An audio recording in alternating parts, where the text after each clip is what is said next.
Hi everyone, Mark Hayward from the Absolute Business Mindset podcast. So today we've got Wilson Del Socorro, where we're going to talk about his corporate career. We're going to talk about his living in different countries, and he's got a really interesting view on his morning routine, which you catch at the end. So check it out all the way to the end to hear that. I just really like this guy. He is a really interesting guy who's had a lot of experiences. Not necessarily what we usually do on this podcast. He is a corporate person for all of his career. So slightly different, but hopefully it'll be as fascinating for you as it was for me. So enjoy. Thanks.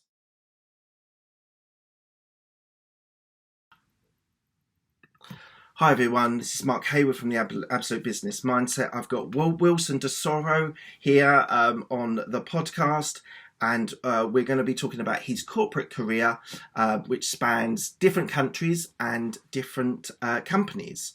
So Wilson, thank you for being here. Thanks for having me, Mark. Great to be with you. Right, so just tell me about your heritage, your origin story. So you're originally born in Philippines and you moved to Australia as a young boy. Yeah, that's absolutely right. Born in the Philippines, mum and dad, traditional Filipinos. But when I was a young boy, my mother moved to Australia to further her studies. Yep. She's an entomologist, and also look for, I suppose, broader opportunities for her kids. So my younger sister is also in Australia at this point in time, and that's where we pretty much grew up. And at that time, this was the late 80s, a lot of, I suppose, Filipino, but I think other Southeast Asia countries were moving to countries like Australia to look for opportunities. Australia was a country that was really opening up to the Asia region. Yeah. They saw the opportunities there in terms of partnerships and growth, and one aspect was education. So we were very fortunate to have moved there. There are many people in the Philippines who don't get that opportunity. So in a way, that's helped ground me. I'm hoping that I still carry those roots and principles today. We grew up in a small country town in Australia. There was 25,000 people then, 30-something years ago. It's still 25,000 people today. So it is the cliched Australian it is. There are kangaroos around and all of that. But in saying that, Mark, you would think, being of Asian origin, and this was sort of late 80s, early 90s, maybe in a small country town in a place like Australia, I may have felt perhaps a level of prejudice or anything like that. I can honestly say I didn't. The country welcomed my family. I never felt, in a way, sort of, I felt different. I knew I had to learn the English language quite quickly. I knew that I didn't look the same as everyone else. But many of my friends today are still friends that I had from primary school. Yeah. And I've always felt that that's really home, if you will. I suppose in Australia in the 80s and 90s, they were an open country. Yeah. That's probably less so now. From what I understand, Australia's kind of closed their borders slightly more than they had previously. Do you think that, would you still have been able to, with the current system they've got now, would you still been able to have got to Australia because of your mother's work? Yeah, look, what Australia is very good at is a level of diligence and thoroughness in terms of its migration system. I think skilled labour, the right, I suppose, skill sets and professionals coming in. Yeah. And so with my mother's, I think, specialty, we still would have. And yeah, look, absolutely, the last decade we've seen, not just in Australia, but I think in other countries around the world, this tension around migration. But what I will say is that migration and multiculturalism has really helped the country really grow. Yeah. And we see that in other parts of the world as well. Yeah. I'm a product of that. Yeah. I hope my daughter is a product of that as well. So whatever the policies are, I hope, not just in Australia, but in other parts of the world, we can continue to have as open and a reasonable border all around the world. Because people are people when it comes down to it, aren't they? And it's being open and supportive and helping other people should be part of everyone's plan and the way they direct. So, and it enriches our lives. Yeah. I think we're enriched by having different perspectives. Yeah. It's certainly for me having an open mind.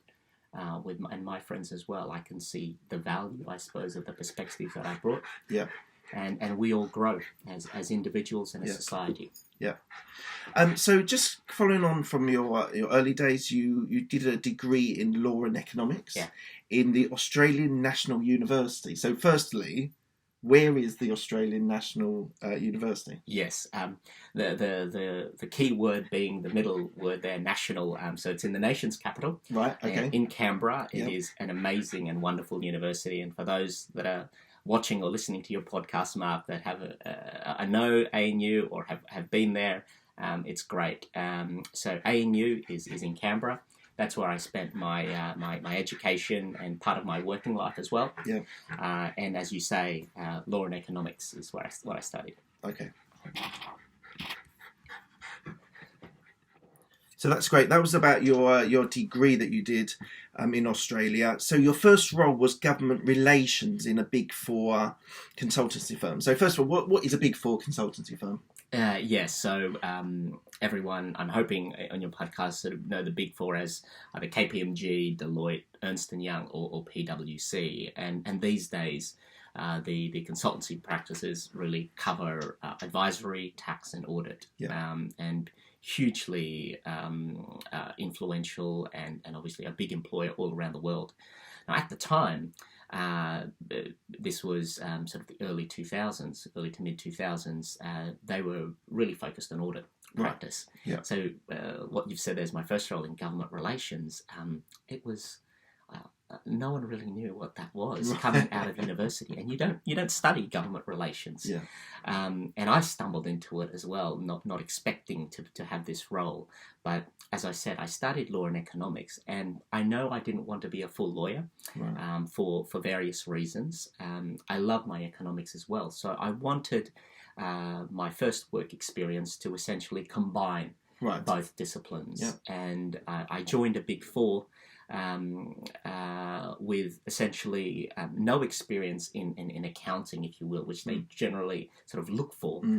They liked my legal degree. They obviously thought I had some potential to contribute to their business, but they couldn't sort of find a place. And there was this small team in Canberra at the time that was essentially advising corporates to engage federal and state governments on their policy issues, so regulations, taxations, government policy that impacted their business. And so this team essentially worked with them to talk to the right people in government, to talk to other stakeholders, to perhaps inform governments and others about their business position, and to perhaps create a conducive business environment that worked well for that business as well as for the government and its objectives. And so that's essentially government relations. And is it mainly compliance with regulations, or is it like using a sort of American term, lobbying of governments? Yeah, it's a bit of both.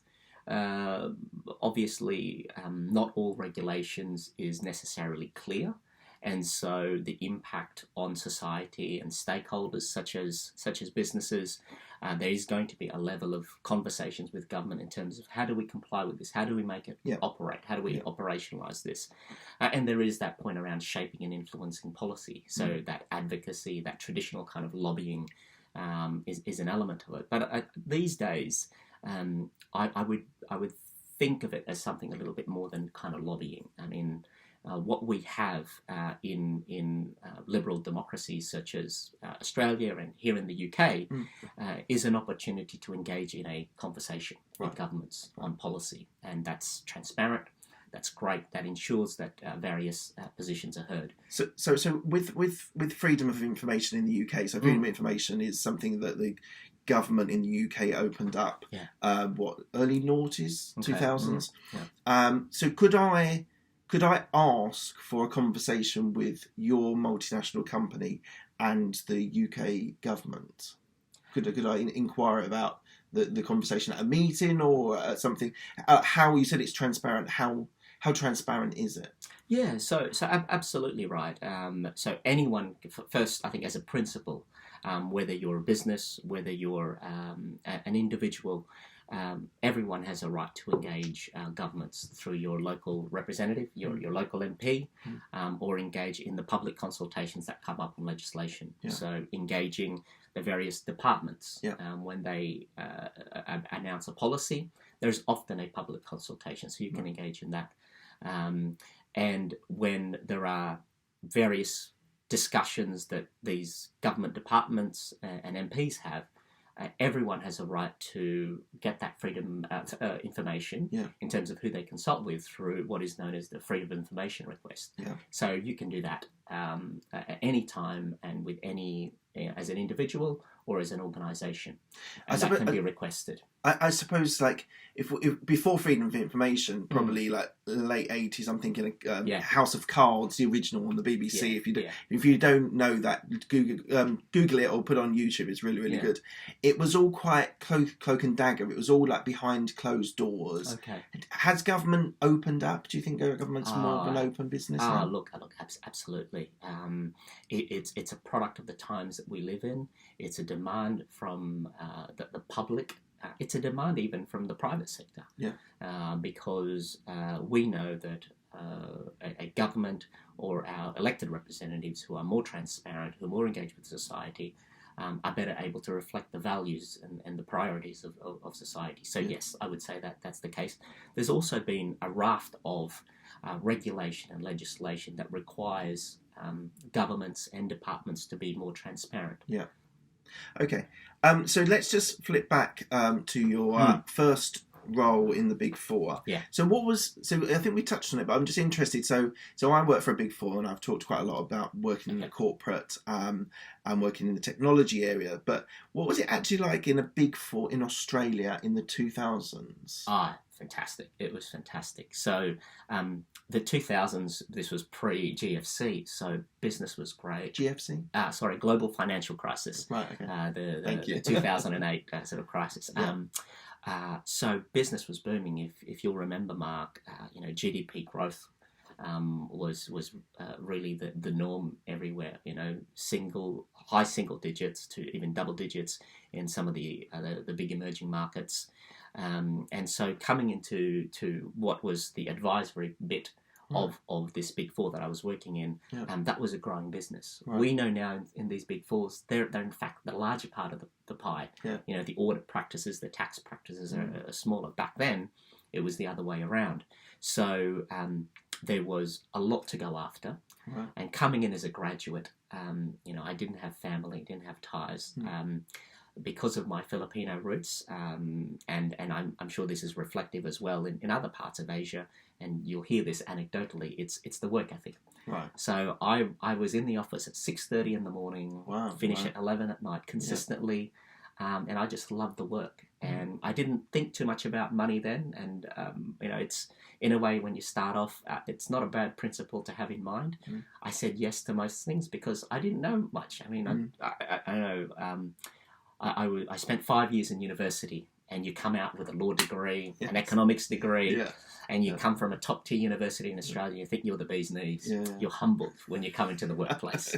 Good. I'm so glad you say that, because so many people are going to be listening to this, and you might be at university or you might be in your first job, and just to have that sort of counter story, because I know when I left university, I thought I was great. As you say, you get that humbling experience working in a job and doing a job for a prolonged period. The whole ethos of actually waking up every morning and going into work was completely alien to me and studying. So all of you just who are at that stage in your career or stage of your studying, just enjoy that studying period. Exactly. Because when it starts, work really starts. Doesn't it? Yeah. Enjoy it, but also begin to exercise the muscle as well. So you said about the long hours. Was that an expectation of the business, or was that just because you loved it and you wanted? Like, were you an exception to the rule in Australia, or was there a culture of long hours? It's a good question. So first, the Australian work ethic. It's work hard, play hard.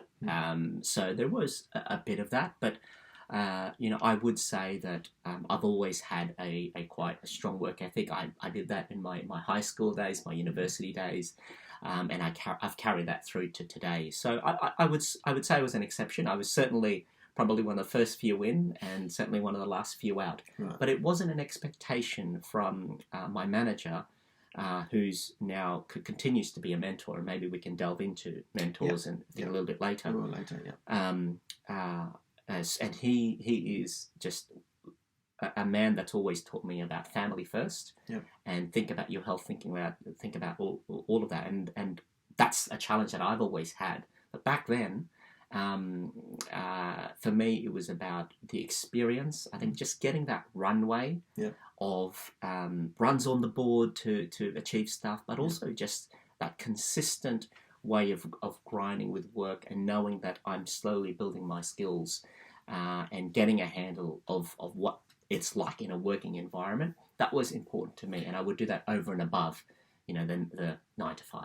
So just consistency. Another thing I've talked about on my podcast is the ability to keep consistency. And I suppose the question is, do you think do you subscribe that if you're doing 6 till 11, if you do that consistently over a long period of time, that's better than maybe someone doing 9 till 5 over a period of long time? Like, did it propel your career forward, being that type of consistency?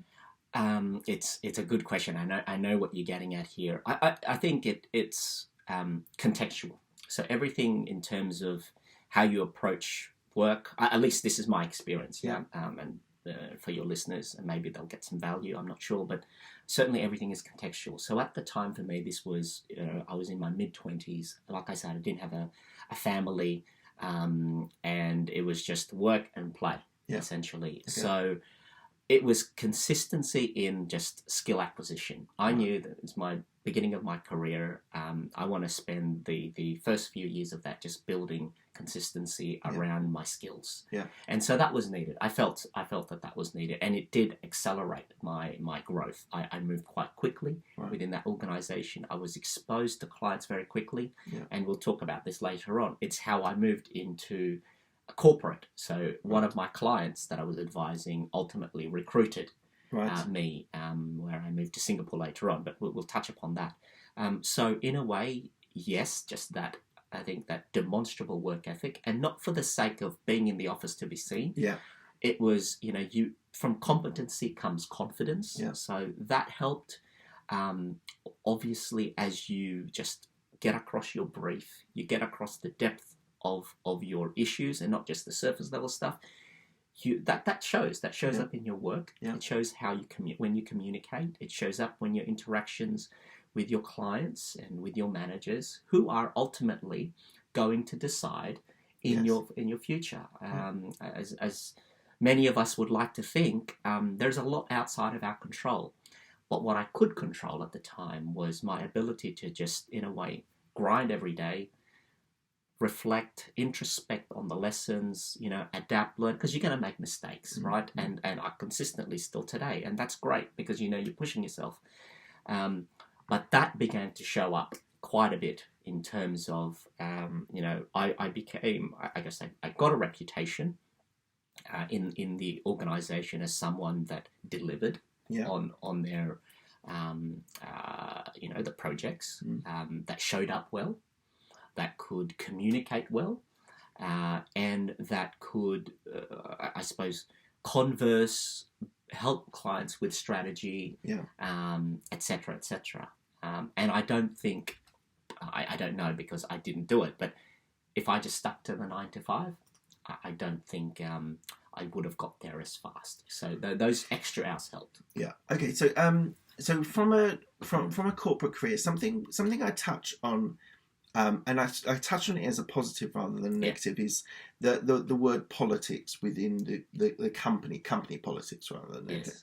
So I view it as relationship building, and I think it's rather than seeing it as a negative that someone knows someone and that's influencing this. You should be thinking about building relationships with your bosses, with your directors, with your partners, whoever it is, to be able to bring on your own career. Yes. What's your view on office politics? I'm glad you raised this topic.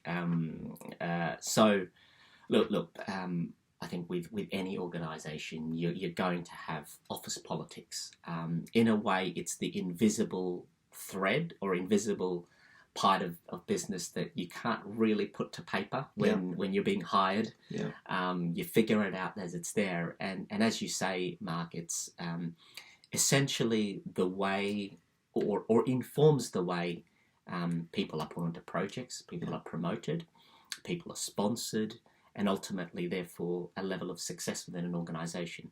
I think it's hugely important, particularly as, in a way, you go up the greasy corporate ladder to be informed of it, to be aware of it, not necessarily to play it in any Machiavellian way, but it's for your own self-protection, your own self-preservation, and your own success to understand it. So, I manage a number of people in my team with my current role. I influence the organisation in a global way. And whenever I talk or counsel or give advice to people, this is one aspect that they need to be aware of. It's understanding how the organisation internally makes decisions, how how promotions are made, etc. And like I said, you don't necessarily need to play it, but you should be aware of it. Do you call it office politics? Because I never do, because it always shrouds with a certain level of negativity around it. You do just talk about how to influence, persuade. I think that's right. Very good. I'm loath to put labels on it because again, it's not one thing you can just pick up and talk about. It's like it feels. For me, it's the invisible thread that connects what you do, how you do it, who sees it, etc. And it's just it's the way an organisation, I think, whether it's a small business, an entrepreneurial startup, or a large organisation operates, there's always some level of dynamic. So I don't give it a label, but certainly I tell just reflect on a conversation I had this week with a direct report of mine. It's having, in a way, political acumen or organisational acumen beyond your day-to-day work. How decisions are made, knowing the right people to talk to, knowing who will make, who you need to sponsor you on this issue to get that project across the line, etc. And navigating and understanding that and being aware of it. Because, to my point, I think, as I said earlier on, not everything, situations, leadership, influence, they don't operate in a vacuum. So understanding the context within which you operate is an absolute kind of intangible skill that we all sort of, you either learn through it naturally because you see it as once you start off, or ideally through mentorship and advice from your managers. And if you've got a great one, which I think thankfully I've been blessed in all my careers, having very good line managers and mentors, either within or outside of the organisation, who've helped me. So that's hugely, hugely important. Okay, we'll talk about mentors, because that's something, it's one of my big fascinations. I think it's something that most people should try, whether it's informal, i.e. maybe your boss or your line manager, or whether it's someone that you pay for, or whether it could be someone that you listen to on a podcast regularly, and they could be a mentor for you in that way. So let's cover that in a minute. I just want to catch up. So you moved from the Big Four in-house. So can you just explain what in-house is, and then what was the change in the role from a consultancy business into in-house? Yeah, and it's all by accident, right? Okay. As much as I would say this was all by grand design, Mark. So I was working in Australia at the time. I moved from Canberra, where I started my working life, to Sydney, and I got this large client who I now sort of work for, advising them across Asia Pacific and Southeast Asia. Okay. And essentially, my boss, who was great, gave me those opportunities. We talked about that before. And so I was exposed to the client at a very senior level quite early. They flew me back and forth from Australia to advise them on a number of policy issues, given the sort of booming business across Southeast Asia.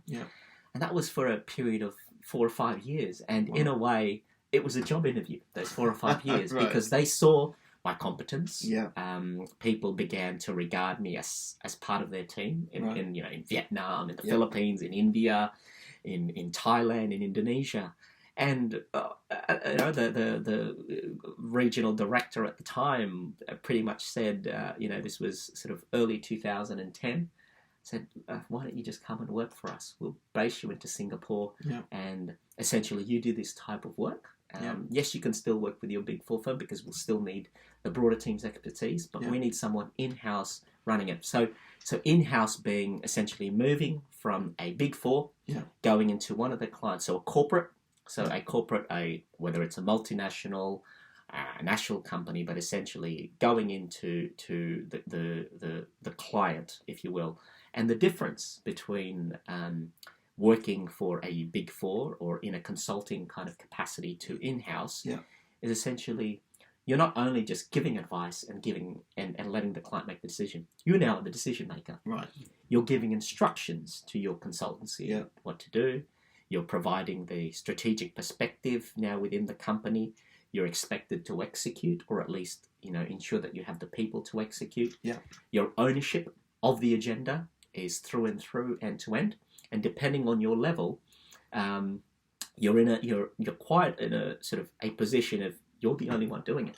This is what I was going to say, because when I speak to people who have done this in my area, they say actually from the consultancy where there's always someone to ask a question of, there's always a friendly face to help you along the way. When you go in-house, the buck stops with you, and it's usually a smaller team, I'd imagine. I know the sort of government relations in Australia wasn't massive at the time, but equally there was probably more of a scope that who could help you in the consultancy versus you are absolutely right, Mark. The buck does stop with you. So if you get hit by a bus, they've got to recruit someone else because there's a job that needs to be filled. So absolutely right. So that accountability, that responsibility is something you take on quite a lot. It's a different perspective. And there are pros and cons both sides, right? So when you're in-house, you're dealing with that sector, with that client, with their issues. If you're in consultancy, you can deal with multiple different clients, different sectors, different issues. So you get that range of experience. You are, I suppose, competent in a certain capability that clients demand, and they buy that, and you sell that service, if you will. Whereas if you're in a corporate, I mean, there is that part. Obviously, you're an expert in a field, but you're expected to also make a broader contribution to the end-to-end part of that business. So that's the difference. Which one do I like? Look, I enjoy being corporate.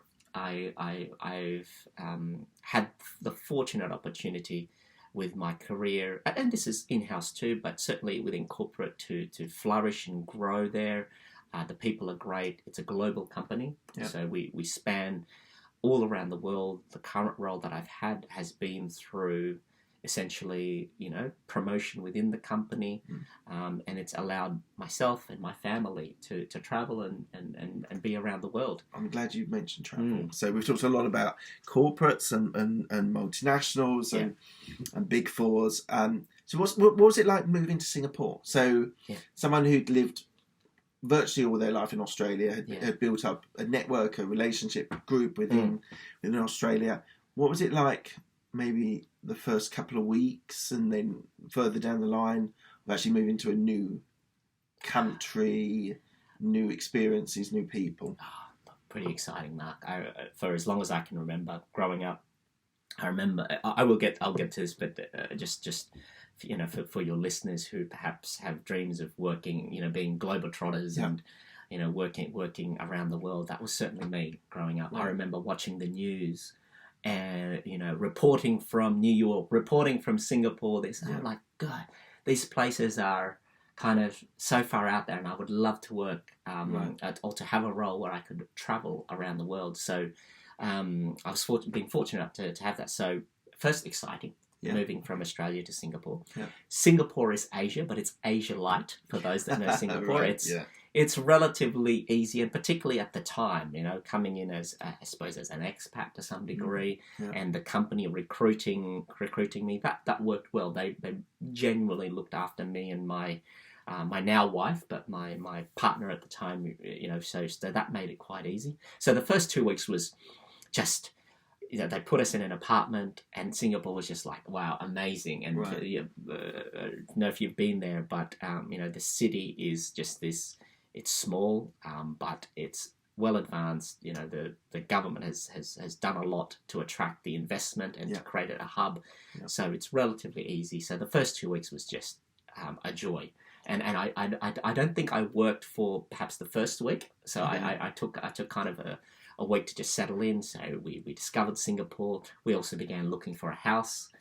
So they helped us with an agent, so an apartment, if you will. So it was just getting the basics right, as well as preparing myself. And I remember when, before I even moved to Singapore, when I got the job, it was probably about 3 months before we actually moved. And my then girlfriend at the time, we travelled to Europe actually, just because a friend's wedding was in Italy, in Tuscany, and I was kind of finishing up with the Big Four. But still, at that time, I remember every day I was preparing for. I would spend a couple of hours a day. I had a notebook. I read everything I could about the company. I had a notebook and thinking about how I'd approach it, both functionally, so the content of what I would do, but also my style, my leadership. And so just getting into that right mindset. And that helped coming into the company. And knowing that they were my client for about 5 years beforehand, that was still, still what I see, that preparation was still important. So I recently moved jobs. I moved from one Big Four to another Big Four, but there was a lot of familiarity because it was a similar area.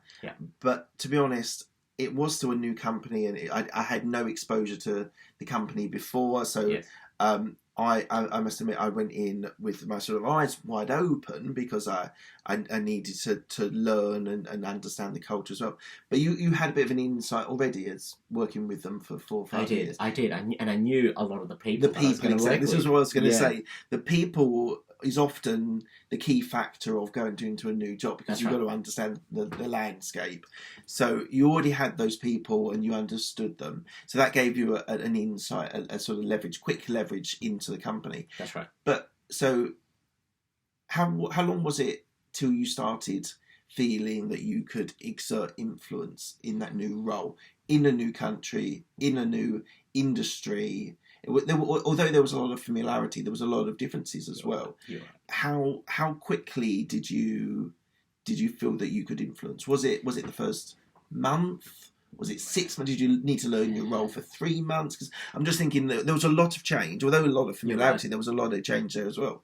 How did you manage that? It's a great point, and I'm thankful I had a really good manager at the time that guided me. So it would have been at least 6 months, maybe even longer. Certainly the first year was challenging, not so much in the content piece of what I was doing, but it was, to your point, around influence, leadership impact, what we were talking about earlier, office politics, understanding that. Now, this is a global company. Singapore was its regional headquarters. All the big wigs, if you will, in sort of those terms around Asia were based there. And coming from a consultancy where I suppose I was doing very well, I had the reputation that I could almost kind of leverage at the time, and coming in a way, yes, people knew me, but I still felt like a fish out of water, right? So that took a little while, and well, I won't go into too much, but from a family point of view, it was great that actually we didn't have a child then. We've got a 5-year-old now, but that was also a transition with coming into work, knowing my work ethic as well. So you can imagine that first 3 to 6 months was just going in hard, going to work, trying to understand how it all sort of operates. So now it took me a while. So primarily around understanding how it worked, understanding what I needed to do differently. And I remember my manager, going back to a manager, and it was now still one of my close mentors. He's left the company now, but I remember him giving me advice, saying, "You are no longer a consultant. You are now in the business. Start operating like it." And I unpacked that, thought about it. We discussed it further. It was essentially, stop giving advice and start owning the decisions. Right. Oh, interesting. Start owning the decisions. And when you're giving, a senior leader, the regional president, or a big commercial leader of a country, fine, give your opinions, but you need to make a recommendation. Right. So you're still, I remember him giving me this, you're still in a consultancy phase. You're still not taking ownership of it. Yeah. We brought you in, so you can, yes, give us options, but also give a recommendation which one and how you're going to see it through. Right. That took a while. Yeah. No, I can imagine that, because it's, you say, the advice that everyone in the Big Four give, it's all based on giving, you can do recommendations, but essentially you just give your client three different options, etc. Let them kind of, So you just touched on your mentors. Let's just delve into that a little bit. So you said to me before that you've got 2 or 3 that you and you still lean on them or ask them. Well, how did it? First of all, how did it come about? Secondly, how do you engage them? Is it a regular basis? Is it fixed periods? Do you catch up every quarter, every half year, or every year, whatever it is, or is it more a steady flow, just conversations keep on going as a, if I say friend, but just as someone that is that's sort of helping your career? Yeah, excellent. I'm glad you sort of raised this topic. First, before I go directly into that, I think the broader point that what you said before about mentor and what is it, why we have it, and its sources, I think it's hugely important. And for those of your listeners who feel that they may not have a mentor, I think the point that you made earlier about podcasts, books, articles, people that you follow, that you think you can learn from, they operate and act as mentors. Yeah. So anything where you can source information to help and inform the way you do things in, we're talking about the workplace here, but I'm sure other aspects, I treat as in a way a mentor, whether formal or informal. But going directly to your question, organic, right? So the mentors that I've got have primarily come through the work that I've done, and in a way, I didn't ask them. I didn't formally go, "Can you be my mentor and let's do this?" That's probably the worst question you can ask anyone in this world. Right. Isn't it? And look, when I started working, I didn't think about mentors or anything like that. But maybe it goes back to what I talked about earlier: work ethic, my hunger, my commitment, my drive. People saw that, perhaps. But I've also been of a view that it's important to be open-minded, learn and be a sponge. Yeah. And so the current mentors, if you will, that I have in my life have been people that I learned from and I continue to learn from. And I think when you can approach it like that, when you can approach it with humility, you will yourself become a someone that people are willing to mentee. Right. Yeah. Yeah. To mentor. I'm sorry. So I don't know. I think that's certainly for me. That's how I operate. Is a sense of humility and a willingness to learn and grow no matter what. Yeah. So the ones that I've had have really come through work. So they've either been line managers, but also there have been a couple who have not. But I've interacted with them in my professional life, and they've given me a perspective, or we connected on one level on a particular topic, and we've just kept in contact. Yeah. And so, the people that I sort of see as mentors, it's maybe every 3 months we connect, every 6 months, but it's often not because we've regimented it. It's I have this intuitive kind of a sense of, I want to just say hello and connect with that person. Important for me is having many associations or relationships but held loosely, because you never know when they're going to be useful. And with the mentors that I have, it's that regular check-in on WhatsApp. Hey, how are things? Yeah. Or when I know they're going to be in town, or I'm going to be in their same sort of city, we'll connect over a coffee or a drink. And it's just having that connection. We have, because I don't know whether you've raised this in your podcast, but I think they also get a lot out of helping other people. And they perhaps see sort of the insights of what the challenges that I'm facing in my workplace, or how the industry is evolving, and they can also get information from that, and it helps them think through the way they're dealing with their business or their organisation as well. It definitely is when once you've established a relationship, a little bit more of a give and take. I know from the sort of definition of a mentor, it's one person exerting influence or education or knowledge on someone else. But I think there does come a point in sort of the relationship where, as you say, even talking to a mentor actually frees their mind up when they're thinking about your business or your area. So I think there's more than just the warm fuzzy feeling, I feel so good helping someone. There's actually more that they actually the mentee gives you a sort of perspective that you might not have yourself on an area. Are they all government relations people? No. Interesting. Not all of them. And I don't know whether that's deliberate design or what have you. It's essentially I've just been able to connect with them on a level that's worked for the both of us, for us. Because a lot of the challenges and why I go to a mentor is less so on the government relations or the competence or my job title and how I succeed in my job in terms of content.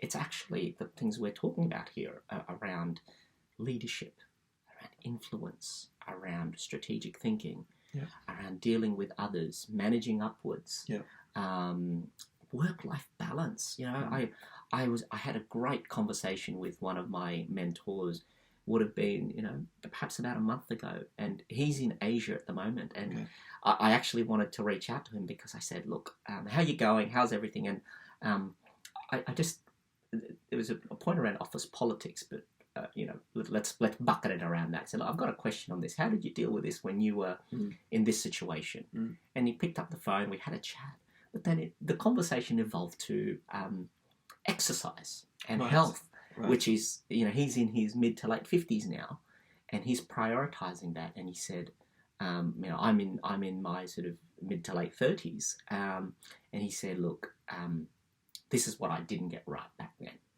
You need to get this right. And so it can evolve, and we've both found value in that conversation. So yes, it's not necessarily, it's less about the government relations space actually, and it's about how you show up and how you move forward in your career and just how you live life. So let's thank you for that. That's been very interesting. So you were in Singapore. You were there for a while, and you then moved back to Australia. So did you move back to the same office? Did you move back to the same people? How did that come about? So the move back to Australia after 5 or so years in Singapore was a personal choice. I go back to this point around travel. Now I've talked about traveling as this sort of great thing. Look, it's not all it's cut out to be. I was traveling consistently with the role that I had, quite a senior role. This was in 2015 when we left. And I just was not at home. At the time, my daughter was 1 year old, my wife was in Singapore, and throughout the week, they barely saw me. And that was just not sustainable. So, as I kind of grew up in my sort of career at that time, family became more and more important, and it is very important to me. So that's very different to what I talked about earlier on in my early 20s, mid 20s. So it was a voluntary choice that we made together as a family to move back to bring some equilibrium back to our lives. So that's how it came about. And interesting, Mark, I made the decision to quit, and the business was very supportive of it, and didn't know where I was going to go next. Oh wow! Had no idea. But you just knew you were moving back to Oz. I knew that I wanted to keep my family together. I knew that was, and we all make these choices, right? But at the time, it was my family comes first, right? And I'm hoping that I still live that today, and we all have to challenge ourselves and be honest with ourselves. But certainly at the time, it was my family's very, very important, and it was tough. Like, Mark, I was riding high, right? I had a great salary. Singapore was great. We had a helper, all of that. And people who've lived in Singapore go, why would you leave? Yeah. But it just wasn't working for my broader family. Yeah.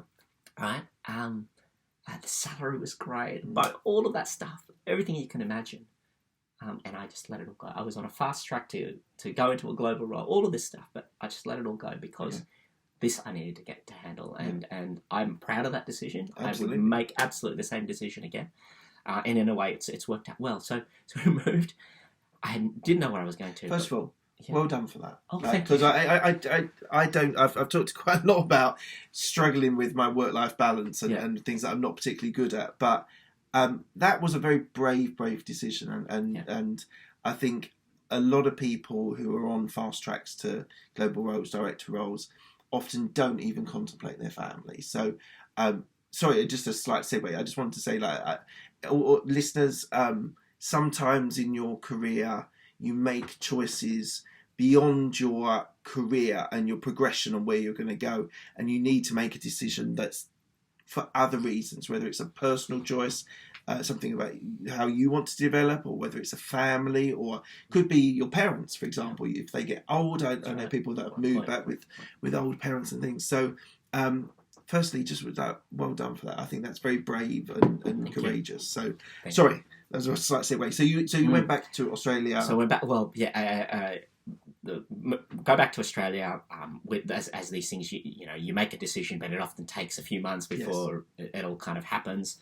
My wife and my daughter moved back first, and I just remember sort of ringing KPMG, who I stayed in. The consultancy, the consultant I work with, and I rang them. I rang my sort of former boss at the time, saying, "Hey, I just quit. We're going to move back to Australia. This is the reason. I take my line manager's sort of words. I'm living what you've told me, putting family first." And he was very proud of the decision I made. And I'll be in touch in a few months when I'm there. But right now, I'm not sure what I'm going to do. There's a lot happening, and I'll take it one day at a time.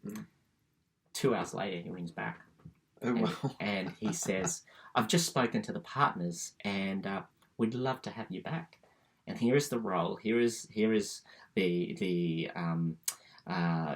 package in broad terms. You can start any time, but if you're going to be looking, why not come look here? We know you, and we still remember you. We still have fond memories, all of that." And I was blown away. This is so important. People who leave jobs, you should leave on good terms. Yeah.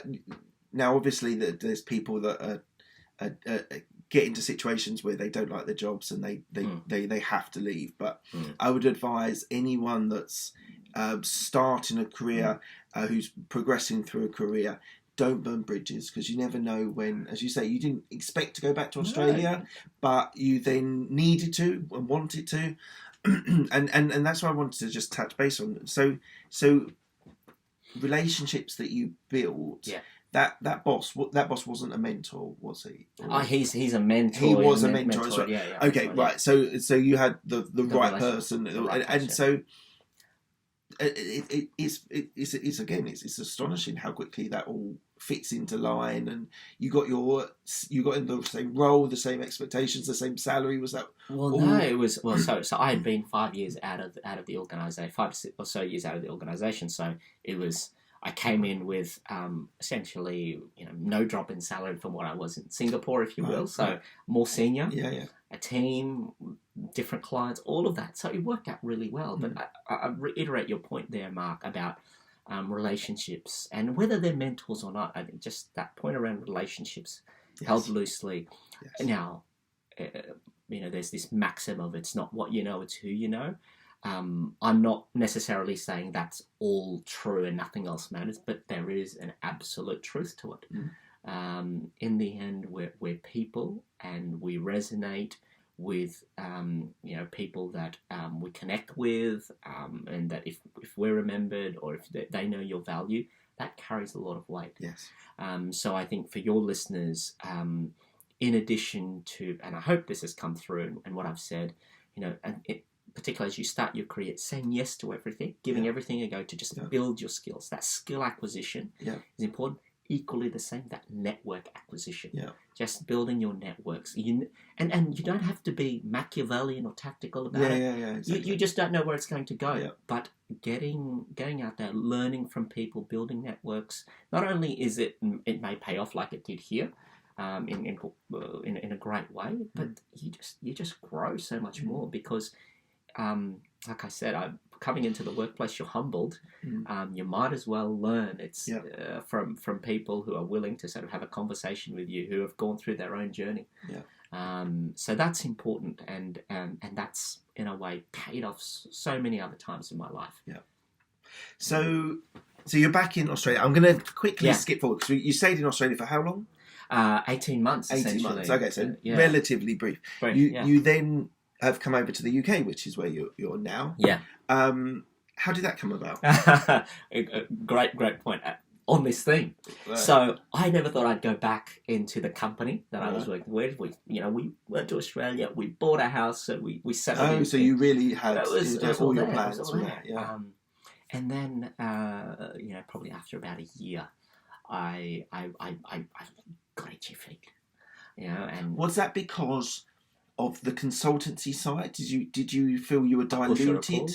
Did you dilute because you didn't have the same responsibility? I think a bit of both. But the if there was one overriding factor, it was my time in a global role, in a role where I spanned different geographies. Because working in Australia and doing the stuff that I was doing was all great, and I'm very grateful for the consultancy that brought me in and the team that I worked with. Absolutely.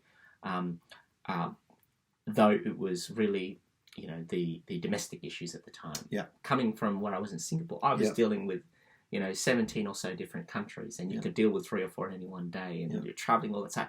I felt like, gosh, I wasn't finished yet. I didn't feel like, I started itchy feet.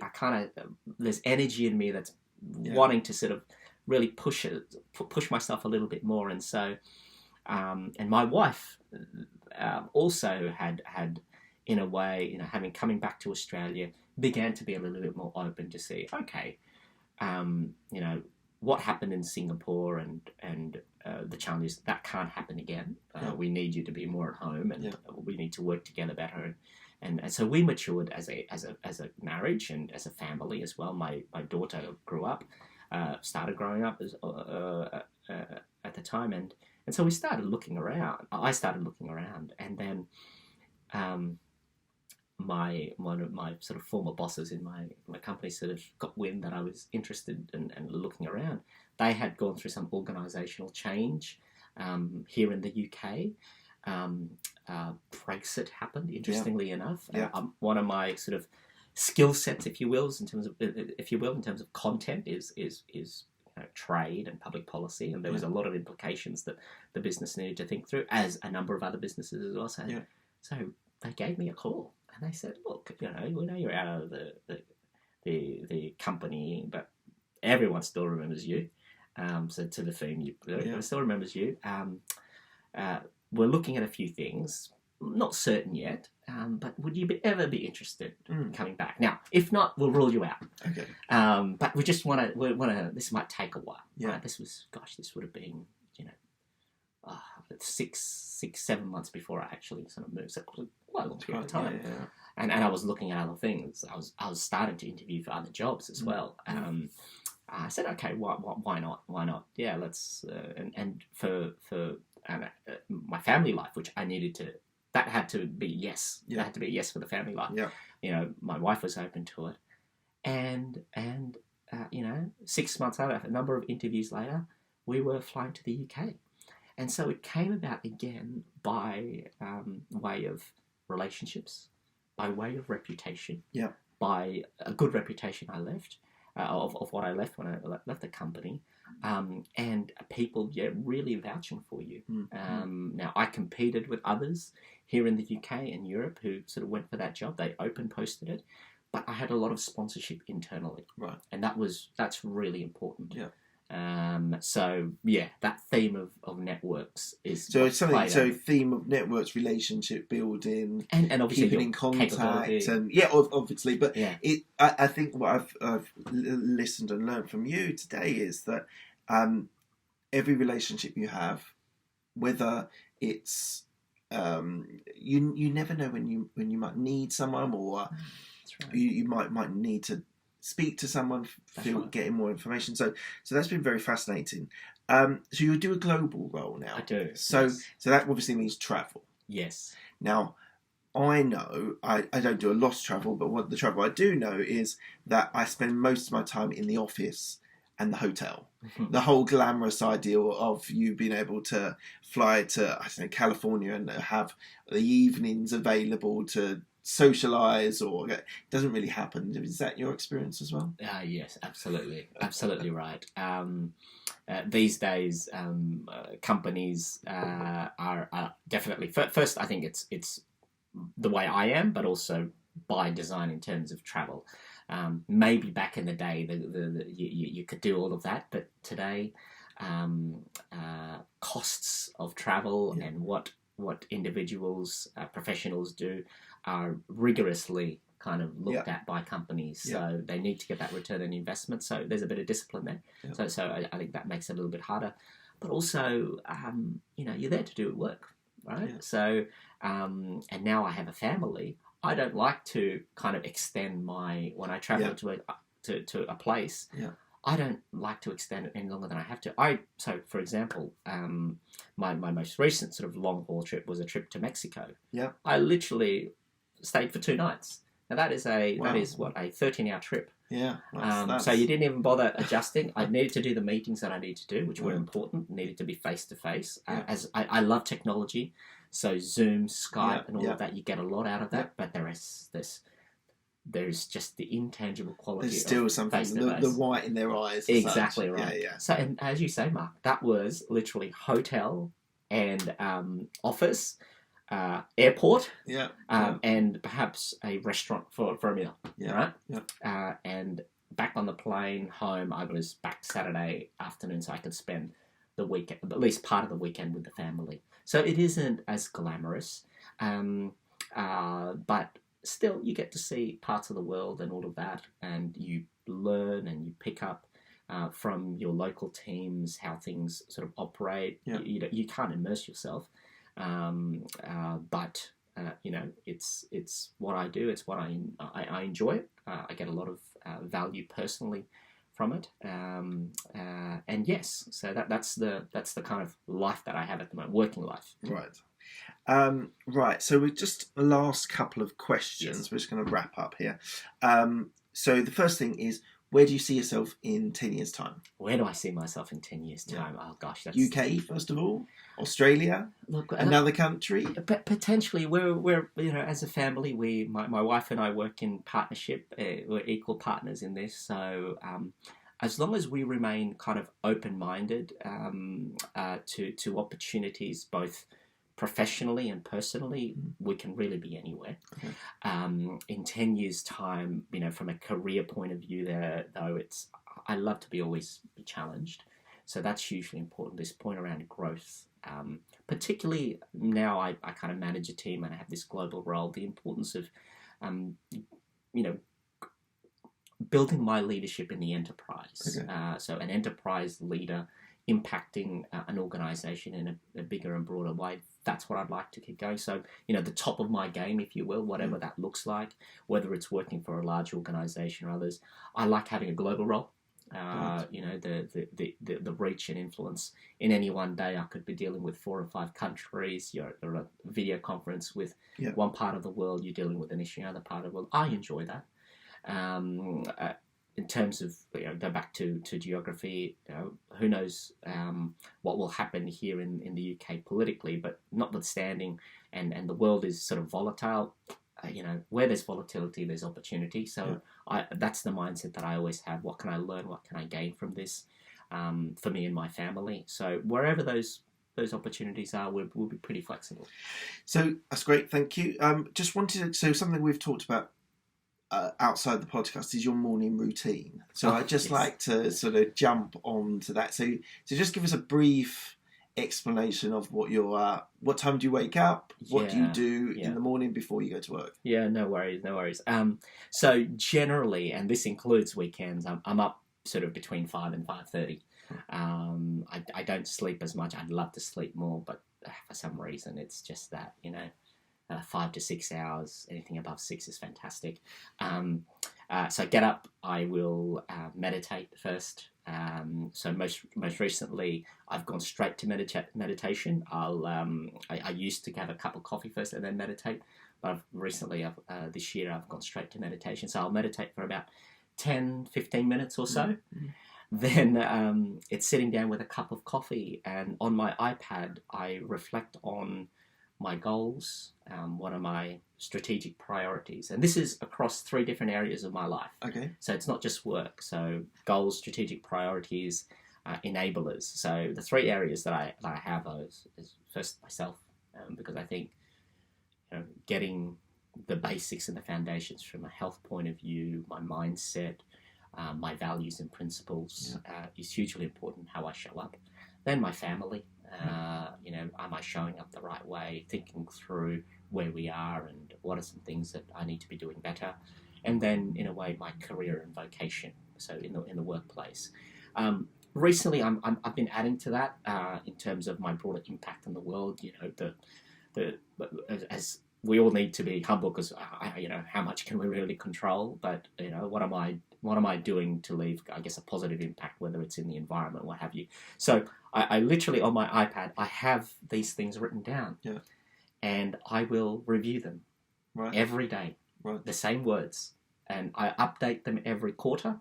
Okay. I then do a big kind of update at the end of every year. Yeah.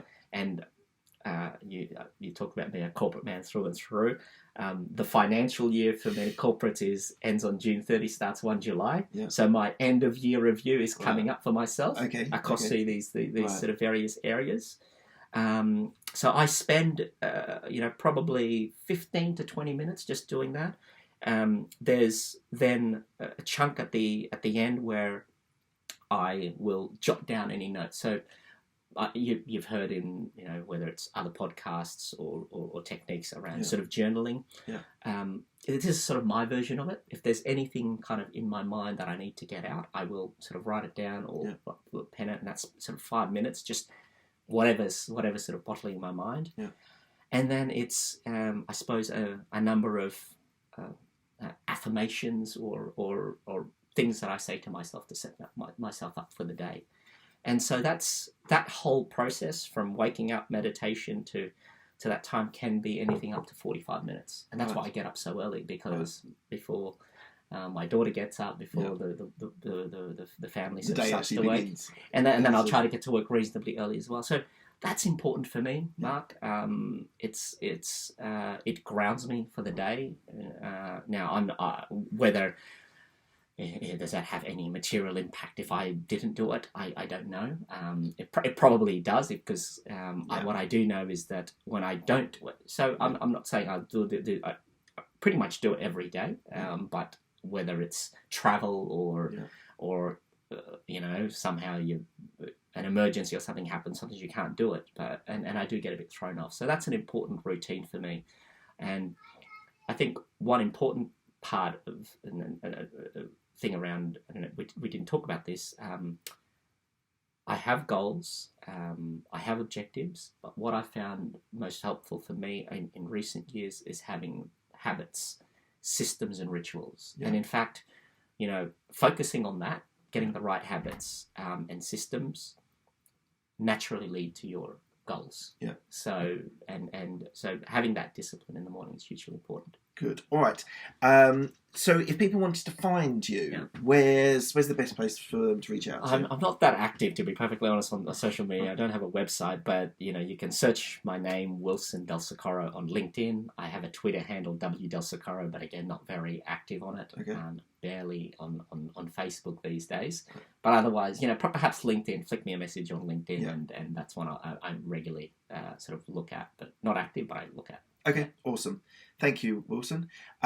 So that's it. That's the wrap up. So my name's Mark Hayward from the Absolute Business Mindset podcast. If you'd like to find me, you can find me on Twitter and Instagram. Instagram, Mark J. Hayward. Twitter, Mark Hayward 169. Also, there's the website, which is absolutebusinessmindset.com. You can reach out to me. I'm trying to promote at the moment business consulting. So if you've got any questions or you'd like to get my ear and speak to me, there's ways of doing that on the website. And basically, just thank you very much. I appreciate the time. If you can give me any feedback on iTunes or Spotify, wherever, that would be fantastic as well. So thank you very much, and I'll speak to you soon. Very good.